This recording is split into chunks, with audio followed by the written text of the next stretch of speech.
pense que je m'aime pas au vu de ce qui va suivre, hein, je vous jure. C'est pas possible, je sais pas pourquoi je fais ça, mais je vais le faire, c'est ça le pire. Allons-y, allons se faire du mal. Let's go.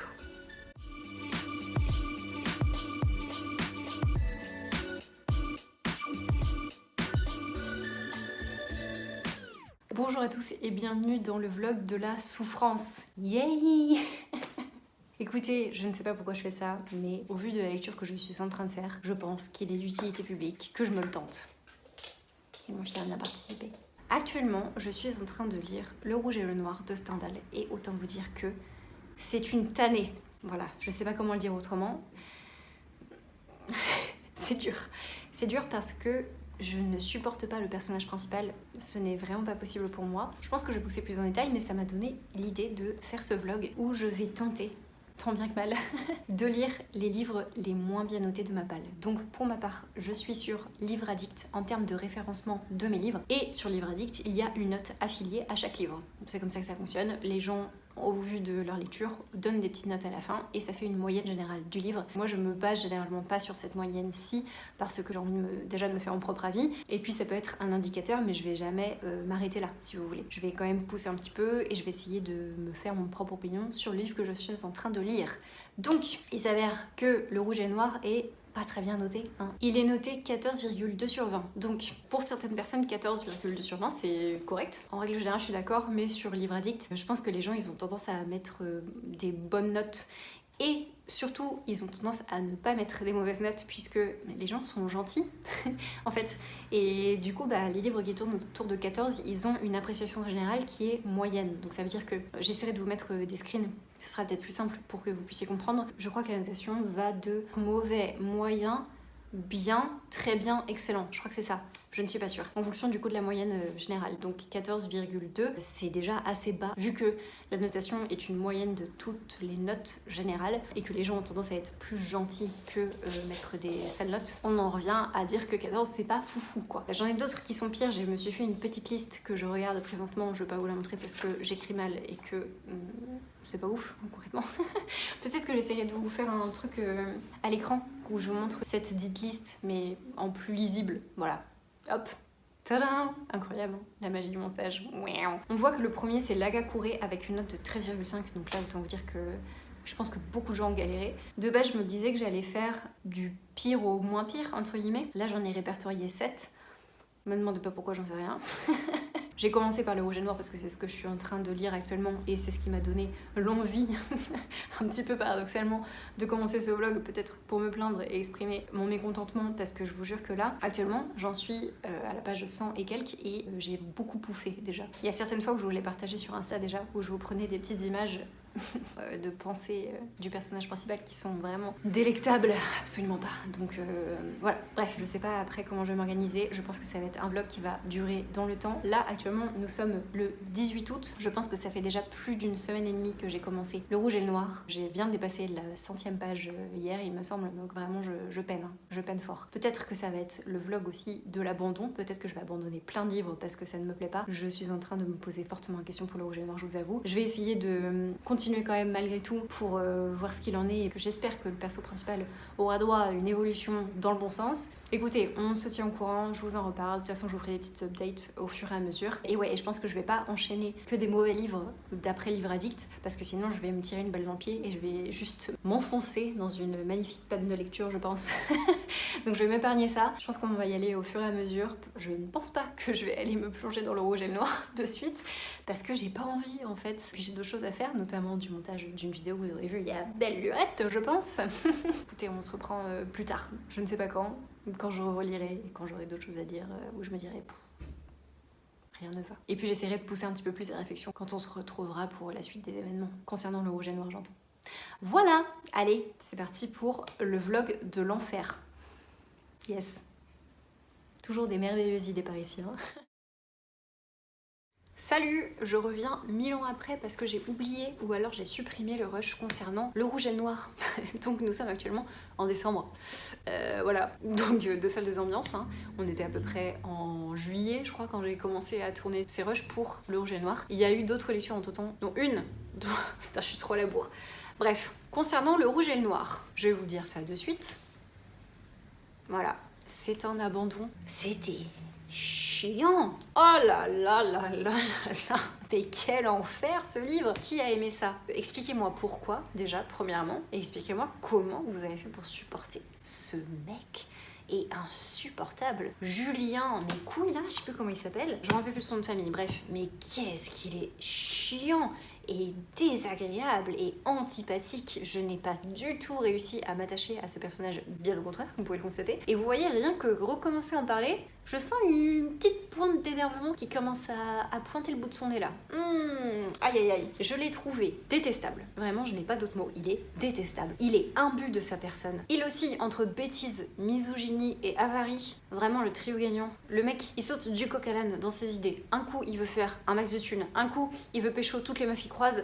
Gars, c'est beau en fait. Du coup, ça fait un personnage qui est incohérent dans tout le récit, et en plus, dans le récit en soi, on passe, c'est comme si on suivait sa pensée qui n'a pas de sens. On passe du coq à l'âne, pareil, sans explication aucune, et c'est incohérent à la lecture, je trouve. En plus, très honnêtement, j'avais une indifférence profonde pour l'histoire en soi. Je m'en foutais de savoir comment est-ce que le Julien là, il allait évoluer.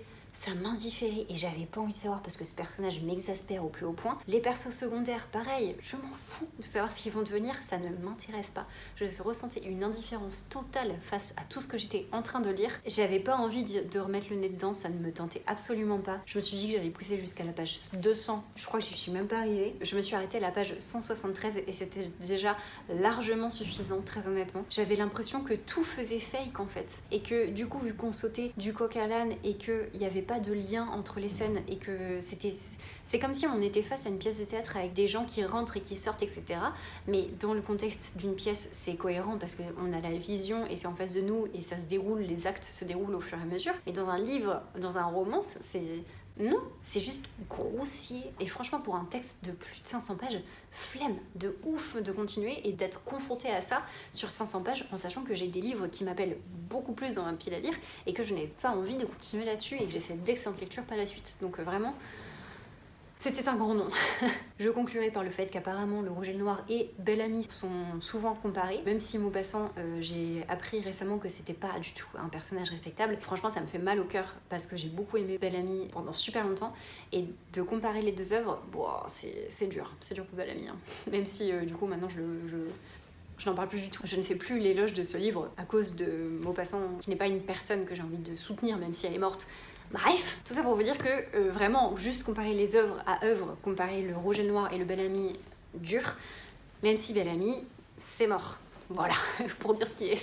C'était donc ma première lecture pour ce vlog et mon premier abandon. Donc bah super, ça commençait bien, j'ai envie de vous dire.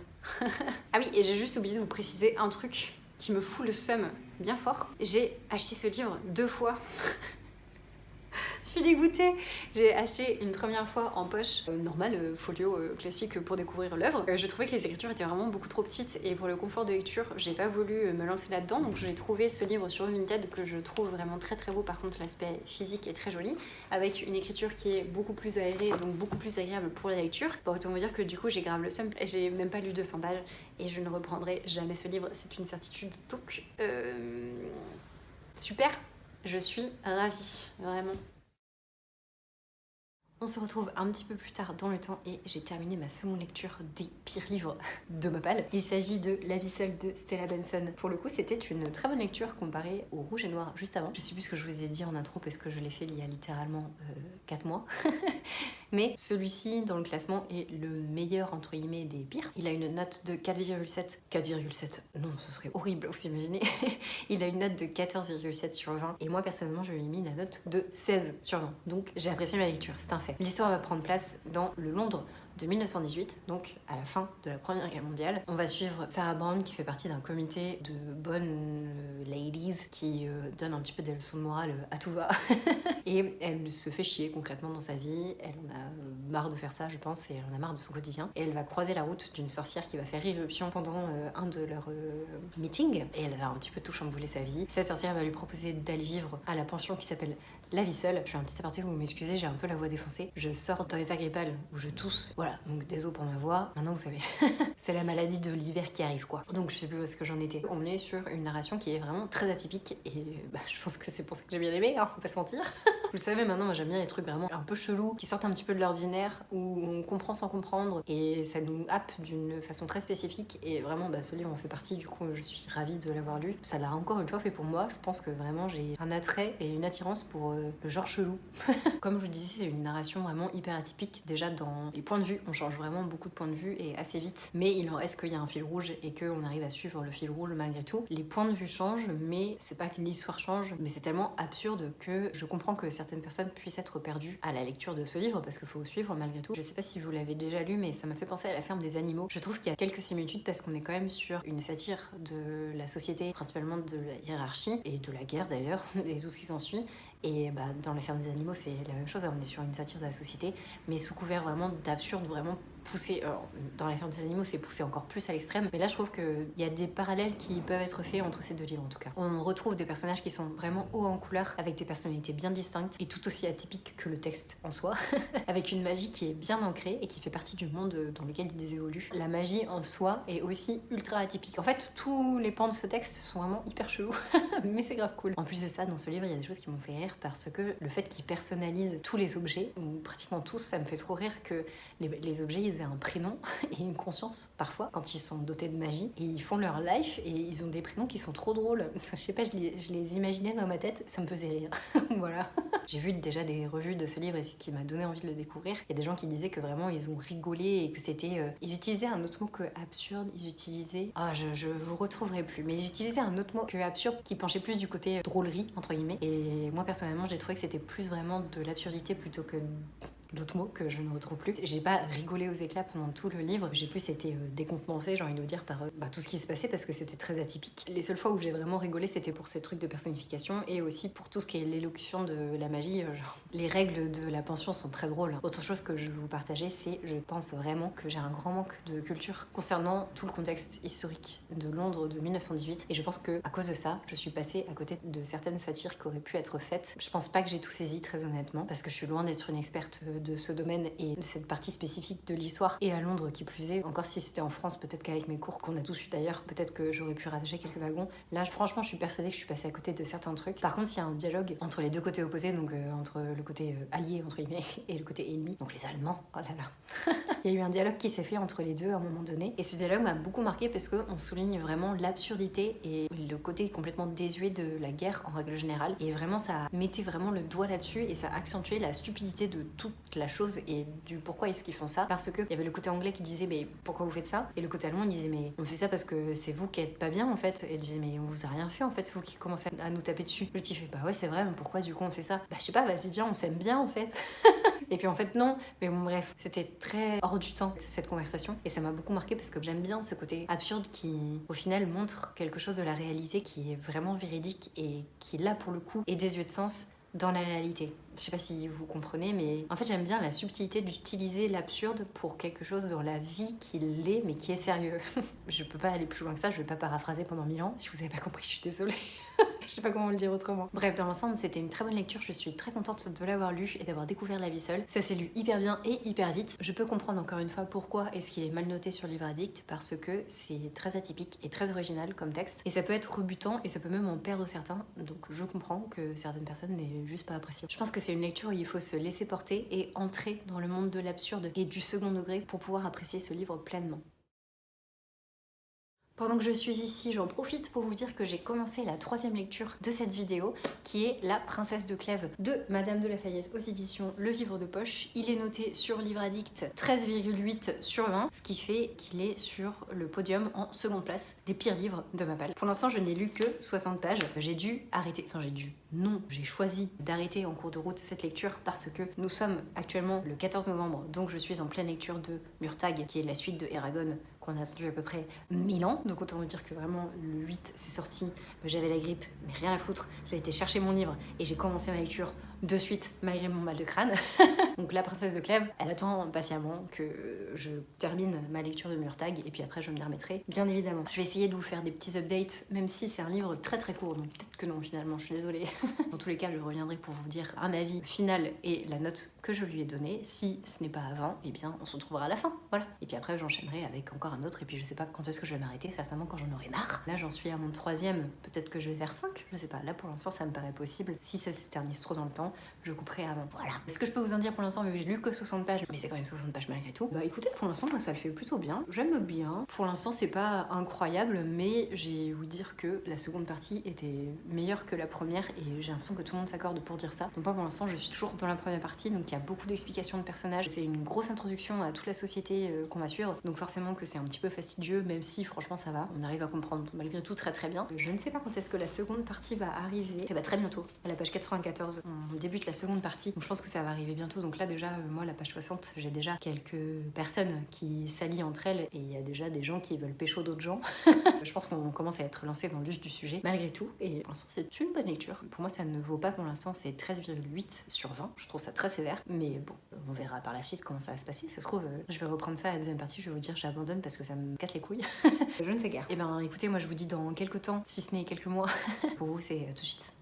Je reviens vers vous parce que je me suis rendu compte au montage que je n'avais pas conclu La princesse de Clèves. Donc moi aussi me voilà pour le faire finalement. Et je peux comprendre pourquoi est-ce que ce livre n'a pas eu une excellente note. Je pense que beaucoup de personnes n'ont pas réussi à passer outre la première partie qui, je l'accorde, est très longue et très dense. Mais je pense que c'est quand même nécessaire pour comprendre le contexte de l'histoire et pour qu'on saisisse les liens qui unissent les personnages. Pour mon avis personnel, j'ai vraiment beaucoup aimé ce livre. J'ai trouvé que la narration était prenante et je sais pas pourquoi, mais j'ai toujours plus d'engouement pour les histoires d'amour d'antan que les histoires d'amour contemporaines. Je sais pas, ça me parle plus et honnêtement ça me fait un peu rire parce que je trouve que c'est un peu de drama queen. Quand les nanas elles s'évanouissent pour rien et que les mecs ils en font des caisses, ça me fait trop rire. J'ai beaucoup aimé le traitement des émotions et des sentiments, le fait que l'on suive toutes les pensées de Madame de Clèves, à quel point l'amour lui fait traverser tout le panel d'émotions. On plonge vraiment avec elle dans les intrigues de la cour et on a cette seconde lecture du narrateur omniscient qui nous montre tout ce que elle ressent de son côté. J'ai été impressionnée par sa dévotion, sa résilience, sa volonté de faire et je veux pas pousser plus loin parce que j'ai pas nécessairement envie de spoil cette histoire, mais j'ai trouvé que c'était vraiment un personnage hyper fort. J'ai donc mis un 16 à ce livre qui le mérite largement, je trouve.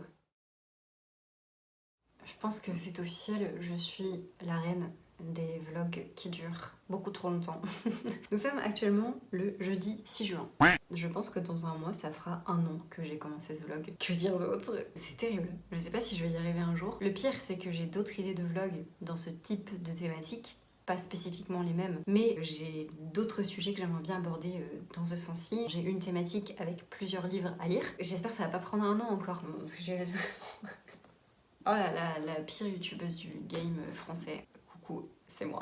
Je suis vraiment désolée. Après, techniquement, vous étiez pas au courant, donc bon, l'un dans l'autre. Dans tous les cas, je vous retrouve pour la première fois pour moi dans ce nouveau décor, puisque entre-temps, j'ai déménagé. Ça va peut-être être amené à changer en cours de route. Comme vous pouvez le voir, j'ai récupéré un fauteuil et j'en ai un autre qui est en face, puisque je vous montrerai ça, mais il y a un coin lecture incroyable, je suis ravie. Voilà pour la petite parenthèse. Je vous reviens donc aujourd'hui puisque j'ai lu L'Agakure de Yamamoto Tsunetomo aux éditions Budo. C'est les écrits sur la voie du samouraï. Autant vous dire que vraiment, j'ai débuté avec un savoir très pauvre concernant la voie du samouraï. Grâce à ce texte, j'ai appris qu'il y avait en tout 11 volumes. Je suis ravie qu'ils aient fait un condensé, clairement parce que je n'aurais pas eu la foi de lire les 11. Non pas que ça s'est mal passé, je vous le dis déjà, mais 11 volumes de ça, non, quand même. Faut pas pousser mémé dans les orties non plus, quoi. Ah bah, et en plus, je suis en train de me dire, c'est très contextuel, j'ai piqué le t-shirt de mon mec. Voilà. Bref, donc nous sommes raccord, lui et moi. Alors je sais pas comment la sélection a été faite, il y a une petite préface qui explique que ces 11 volumes et ce condensé aussi regroupe les paroles et les conversations de Yamamoto. C'était il y a hyper longtemps, c'était en 1600 something, 1700. Il est né en 1659, donc ouais c'est ça, c'est fin 1600, début 1700. Ça a été du coup tout le long de sa vie et les écrits ont été regroupés au fur et à mesure. Il y a plusieurs versions de l'Agakure qui ont été faites, plusieurs traductions qui ont été faites aussi, plusieurs sélections des textes sous différentes thématiques je suppose. Je ne sais pas en quoi est-ce que celui-ci est meilleur qu'un autre, je vais pas vous mentir. Je sais que c'est celui-ci qui est de jour le plus réputé. C'est celui-là que j'ai lu. Moi ça me convient, ça m'a déjà fait un premier... Ouais, un premier avis et un dernier très honnêtement, parce que comme je viens de vous le dire, je ne lirai pas les 11 volumes, ça va merci. Mais c'était quand même hyper intéressant puisque j'ai vraiment beaucoup apprécié découvrir ce qu'il en était vraiment, parce que toute l'idée que j'avais des samouraïs, c'était quelque chose de très romancé en fait, puisque c'était tout ce que j'avais vu dans les films, comme je pense beaucoup d'entre nous. Il y a une part de vérité, qu'on se le dise, mais il y a des choses que je ne savais absolument pas et que j'ai découvert grâce à ce livre. Je vous ai pas dit le cœur du sujet. Il est noté sur Livre Addict 13,3, ce qui est une mauvaise note, on va pas se mentir. Si vous voyez sur Livre Addict que ça se rapproche 12-13, c'est mauvais déjà. Parce que je pense que, comme je vous l'avais dit en début de vidéo, les gens sont gentils et du coup ils mettent rarement des notes en dessous de 10 déjà. Donc quand ça se rapproche dangereusement du 10, c'est pas foufou quoi. Je pense que c'est aussi pour ça que le vlog a duré un an, je vous avoue. Parce que je m'étais dit, ok, faut que je lise, mais j'avais tellement peur que ma lecture soit fastidieuse et que je tryhard vraiment fort que j'avais un petit peu repoussé le moment où je me plongeais dedans. Très honnêtement, ça n'a pas aidé à la chose. Et finalement, ça s'est lu extrêmement bien. J'ai dû le lire en, je sais pas, 4-5 jours au grand max. On n'est pas sur un nombre de pages incroyable, on est sur 262 pages. Et aussi, les écrits sont très espacés, oui, c'est très aéré. Par contre, c'est écrit très petit, donc l'un dans l'autre, je ne sais pas. Soit, ça s'est lu extrêmement bien, ça c'est un fait. Pour sa note en soi, je pense qu'il est très mal noté parce qu'il est vraiment, je dirais pas à l'opposé, mais presque de notre mode de vie occidental en fait. Ça peut paraître très extrême et dérisoire. Il y a une glorification de la masculinité au sens large et une soumission qui de nos jours ne serait absolument pas comprise, en tout cas en France, parce que je suppose que dans d'autres pays, malheureusement, c'est encore d'actualité ce genre de soumission, mais vraiment, cette dévotion jusqu'à donner sa vie, aujourd'hui, ça n'a plus de sens. Dans notre société, ça n'existe absolument plus ça. Et je sais même pas si ça existait honnêtement en France à l'époque, mais je pense que ça dénote tellement avec notre vie en règle générale que les gens n'ont pas adhéré et accroché à ces écrits en fait. Moi personnellement, comme je vous le disais, j'ai apprécié ma lecture, j'ai vraiment beaucoup aimé découvrir tout ce qui était la voie du samouraï que je ne connaissais pas en fait. Je m'en suis rendu compte que vraiment je n'avais idée qu'une petite partie, et je pense que vu que c'est un condensé de 11 volumes, je pense que j'en connais encore qu'une petite partie, mais ça m'a permis quand même d'avoir une idée beaucoup plus précise de ce que c'était vraiment et de ce qui se passait vraiment à cette époque-là. Donc pour ça j'ai vraiment beaucoup apprécié, malgré tout, et qu'on s'entende, je ne suis absolument pas d'accord avec ce qui s'est dit et je ne cautionne pas ce genre de comportement, c'est évident. Mais par contre, je remets dans le contexte. On est d'accord que ce texte, il a été écrit fin 1600, début 1700. C'était il y a 3 décennies de ça, c'est énorme, c'est plus qu'un fossé, c'est un gouffre en fait. Pour moi, ce n'est absolument pas lié, donc c'est pour ça que je ne peux pas le comparer à ce qu'on vit aujourd'hui et ce qui se passe aujourd'hui. C'est pas un autre monde, mais presque quoi. Donc bien évidemment que je remets dans le contexte et que j'essaie de me sortir de mon prisme de moi, Riddler 2024, et juste essayer de lire ça d'un point de vue sociologique plutôt que critique. Et en plus de ça, ça ne représente pas la société à la fin du 17e, pas du tout, début 18e. C'était pour une classe, entre guillemets, puisque c'est les samouraïs, c'était pour une classe spécifique. Et ces gens avaient une vie très spécifique, qui s'était dictée par une ligne de conduite qui ne s'applique pas aux autres personnes qui vivaient autour d'eux et qui n'étaient pas des samouraïs pour le coup. Honnêtement, je ne retiendrai pas tous les préceptes qui ont été cités puisqu'il y en a vraiment beaucoup et il y en a qui ont été plus marquants que d'autres. Il y a des lignes de conduite où je me suis dit oui, bon d'accord, il y a des choses que j'ai retenues, que je ne connaissais pas et qui je pense me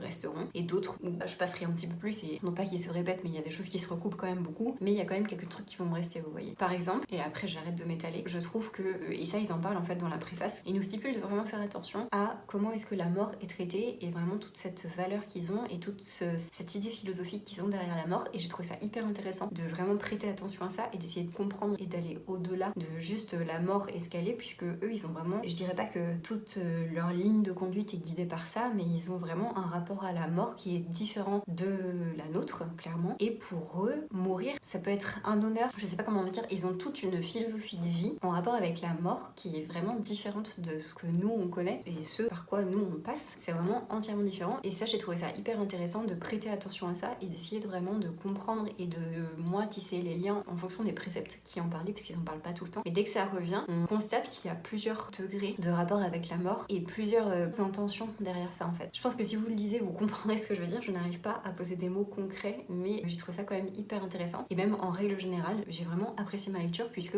juste découvrir en fait ce qu'il en est de façon historique entre guillemets, puisque c'est quand même quelqu'un qui a existé et c'est dire qu'ils sont retracés, donc je ne sais pas la véracité des propos, mais en tout cas ça tend à être le plus proche de la réalité possible. Pour conclure, je vais y arriver. Je lui ai mis la note de 15, donc pour moi qui est bien, parce que ça n'a pas été un coup de cœur incroyable, je me suis pas dit que j'allais adorer ma lecture. J'ai mis 15 parce que j'ai trouvé ça hyper intéressant de découvrir ce qu'il en était, et ça s'est lu hyper bien, c'était très fluide, comparé à ce que je pensais de prime abord. Du coup je pense que ça mérite un bon 15. J'ai appris des choses, je me suis renseignée sur la voie du samouraï, et c'est tout ce que je demandais à ce livre concrètement. Donc je suis contente, puisque c'est une note plutôt positive, c'est plutôt cool, finalement. J'ai terminé ma lecture de Nippon Wokai, le jeu des 10 histoires de Elisa Mellini aux éditions ici même. Alors, encore une fois, et trop bien, très honnêtement, je ne comprends absolument pas pourquoi est-ce qu'il est si mal noté sur Livre Addict. Peut-être que les gens avaient des attentes autres et que le livre n'a pas comblé ces attentes, mais vraiment, je vous assure que je ne comprends pas parce que personnellement, ça a été une très très bonne lecture. Je suis vraiment super contente de l'avoir lu. Déjà, premièrement, parce que j'ai adoré les illustrations, j'ai trouvé ça vraiment super joli. Tout est très beau. Vraiment, on retrouve cet esprit de l'Orient dans les dessins qui est vraiment super agréable. J'ai trouvé ça super cool de découvrir les petites histoires sous ce format-ci. En gros, c'est des petits persos qui se retrouvent dans une maison et ils se font un jeu. Alors, je sais pas si c'est un jeu qui est réputé au Japon ou pas. Ça doit être certainement le soir d'Halloween et ils se racontent chacun une petite histoire et à la fin de l'histoire qu'ils ont racontée, la personne doit traverser la maison et aller éteindre une lanterne à l'autre bout de la maison et revenir. Du coup, vous vous doutez bien que la dernière personne qui raconte son histoire se retrouve dans le noir et du coup, ça fait un petit peu peur. Ouh là là. Chaque histoire est assez brève. Il y en a 10 au total parce qu'il y a 10 persos qui doivent aller éteindre leur petite lanterne. Déjà, les histoires étaient diversifiées, c'était cool. Et ensuite, j'ai trouvé ça divertissant parce que j'ai pas du tout vu le livre défiler. Il me semble que je l'ai lu d'une traite. J'ai lu d'une traite? Je sais plus. Il me semble que oui. Dans tous les cas, grand max, je l'ai lu en 2 fois. Pas plus pour sûr. Et c'était grave cool. J'ai les 2 autres qui m'attendent dans ma pelle et je pense que ça va passer sous peu parce que c'était vraiment hyper agréable. Le livre en soi est très beau. Les dessins sont super chouettes. Les histoires sont cool. J'aime bien la façon dont c'est narré. Enfin, vraiment, j'ai rien à reprocher en soi à ce livre. Pour moi, il fait vraiment le taf. Je comprends vraiment pas pourquoi est-ce qu'il est si mal noté. Je vous avoue que ça me dépasse un peu. Mais bon, soit. Me concernant, j'ai mis la note de 17 à ce livre. Donc pour moi, ça a été une excellente lecture. Je suis super contente de l'avoir lu, tout simplement. Effectivement, c'est pas une lecture hyper poussée avec une philosophie de vie incroyable et un livre dont on parle pendant 10 minutes. C'est juste suffisant et parfois ça fait du bien en fait d'avoir une lecture qui se veut juste divertissante et qui fait plaisir et qui est belle à découvrir et qu'on prend plaisir à suivre en fait, tout simplement. Personnellement, j'avais pas d'attente outre ça et du coup ça a été 100% comblé, donc nickel. De mon côté, je vous le conseille vraiment si ça vous chauffe, que vous aimez tout cet univers-ci, que les dessins de ce type ça vous plaît et ça vous chauffe, bah franchement let's go. Je vous parlerai des 2 autres pour sûr une fois que je les aurai lus, mais en tout cas c'était un très bon début pour ma part. Et encore une fois, un excellent retournement de situation au vu de la note de base, donc trop cool. C'est ici que je conclue ce vlog, j'espère que celui-ci vous a plu. De mon côté, je retire un avis plutôt positif de cette expérience. Je suis très contente de l'avoir menée à bien, même si il me manque encore des livres dans la liste de base parce que je vous en avais énoncé 7 et au final j'en ai lu que 5. Donc bah, ça peut faire l'objet d'une seconde vidéo si ça vous a plu. J'en ai d'autres qui sont rajoutés entre temps, qui n'ont pas d'excellentes notes sur Livre Addict, hein, je vais pas vous mentir. De toute façon, ils seront lus quoi qu'il arrive, mais je vous avoue que c'était plutôt cool. Je vais essayer de pas réitérer le coup des 1 an par contre, parce que c'était vraiment beaucoup trop. Une petite parenthèse, mais je voulais vous remercier de l'accueil que vous avez à chaque fois que je reviens sur YouTube, parce que je sais que je pars beaucoup. J'espère qu'un jour dans ma vie ce sera plus stable et que je vais arriver à vous poster des choses régulièrement, ce serait chouette. Mais bon bref, c'est pas grave. Merci du fond du cœur d'être toujours là, d'être toujours bienveillant, d'être toujours content quand je reviens, même si ça fait 2 mois que je vous ai rien posté. C'était juste la petite parenthèse nécessaire, je trouve. Du coup, pour revenir à cette conclusion de vidéo et de vlog, c'était une super expérience. Je suis très contente de l'avoir menée à bien. Je voulais juste vous faire passer un message comme quoi je trouve ça cool qu'on ne s'arrête pas aux notes qui sont déjà données au préalable, mais qu'on s'en serve plus comme un indicateur plutôt que quelque chose de définitif. Vous voyez ce que je veux dire? En gros, je trouve ça bien que chacun donne son avis et qu'ensuite le livre ait une moyenne générale. Peu importe sur quelle plateforme on est. Moi, je suis sur Livre Addict, il y en a qui sont sur Goodreads, il y en a qui sont sur Booknote, enfin vraiment peu importe. Mais il y a un système de notes qui se fait no matter what. Je trouve ça cool que même si on voit que ce livre est mal noté, on donne la chance quand même à ce livre parce que chacun a une façon d'interpréter les choses différentes. Chacun est différent, donc on peut s'arrêter là de toute façon. Ce n'est pas parce qu'un livre n'a pas plu en règle générale que vous, ça ne vous plaira pas en fait. Alors je suis d'accord que quand on a des avis de gens avec lesquels on a des points communs ou alors on lit sensiblement la même chose, effectivement je trouve ça cohérent de s'accorder sur eux ce qu'ils disent, mais très honnêtement moi ça m'arrive de regarder des avis de personnes avec qui je suis principalement d'accord et il y a parfois des livres qui ne leur plaisent pas et je vais quand même passer outre parce que perso je sais que c'est toujours un livre qui m'intrigue et c'est toujours quelque chose que j'ai envie de découvrir malgré tout. Donc à vous après de jauger, mais je trouve ça bien qu'on ne s'arrête pas à cette note-ci et qu'on puisse donner la chance à des choses qui peuvent potentiellement valoir le coup, comme l'a montré cette vidéo finalement, parce qu'il y a très peu de livres, un seul en fait. Il y a que le Rouge et Noir que j'ai abandonné, sinon les autres c'était des bonnes lectures en somme. Par contre c'est vrai qu'à la fin, une fois que j'ai lu le livre et que je sais ce qu'il en est et j'ai mon propre avis qui est émis, ça y est, j'aime bien aller aller lire les commentaires et savoir vraiment ce que les gens en ont pensé, pour regrouper certaines choses ou pour avoir un point de vue différent du mien en fait. Et je trouve ça toujours intéressant d'aller chercher ce que les autres ont pensé du livre. Donc voilà, je vais m'arrêter là. J'espère très sincèrement que cette vidéo vous a plu, même si elle était archi longue et un petit peu décousue, on va pas se mentir. N'hésitez pas à me dire si vous souhaitez une seconde édition. Et puis écoutez, moi je n'ai plus qu'à vous souhaiter d'excellentes lectures et je vous dis à très bientôt. Bisous!